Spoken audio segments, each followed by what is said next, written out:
In the small village of Suna, where the sun burned hot and the people worked hard, there lived a young girl named Lila.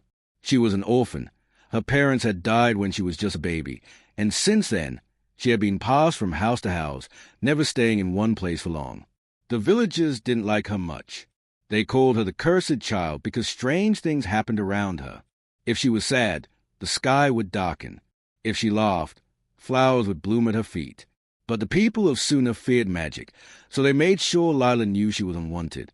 She slept in a small, broken hut at the edge of the village, surviving on scraps of food thrown to her like a dog.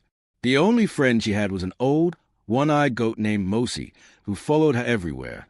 One evening, as Lila sat by the dry riverbed, she whispered to Wind, "Why was I born like this?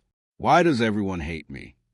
Just then, a voice spoke behind her, "Because they don't understand." Lila turned and saw an old woman with wise, kind eyes. She wore a cloak of woven leaves and carried a wooden staff. "Who are you?" Lila asked. "I am Nia, the last keeper of the old magic," the woman said. "And you, child, are special." Nia told Lila that long ago, the land was full of people like her, those who could speak to the wind, heal the earth, and make life grow with just a touch. But as time passed, fear made people turn against magic. They hunted the gifted ones, and soon their kind disappeared. "You are the last," Nia said, "and your powers are growing stronger." Lila's heart pounded. "But the villagers will kill me if they find out." Nia nodded. "That is why you must learn to control it. Come with me, and I will teach you." For weeks, Lila sneaked away to meet Nia in the forest. She learned how to call the rain, how to make plants grow, and how to listen to the whispers of animals. But Nia warned her, "Magic is a gift, but it is also a burden. Use it wisely, or it can destroy you." Then disaster struck Suna. The rain stopped, the crops withered, the river dried up, and the animals grew weak. The villagers grew desperate. Chief Boro, a proud and stubborn man, called a meeting. "The gods are punishing us. We must find out who has angered them." Zara, a cruel woman who had always hated Lila, stood up. "It's the orphan girl. She's unnatural.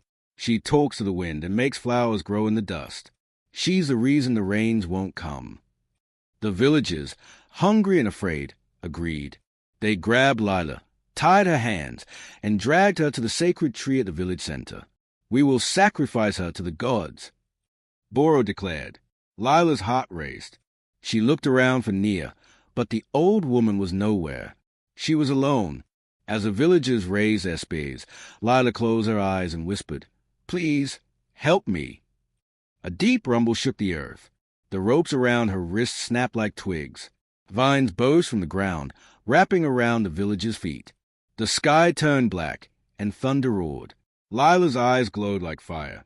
"I never wanted to hurt anyone," she said, her voice trembling with power.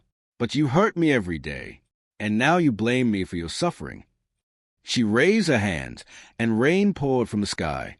The dry earth drank deeply, and the river filled with rushing water. The withered crops straightened, turning green again. The villagers fell to their knees in shock. Chief Boro, trembling, bowed his head.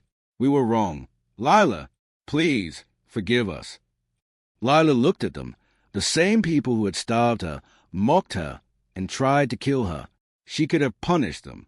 She could have left them to suffer. But instead, she said, "I don't want revenge. I just want kindness."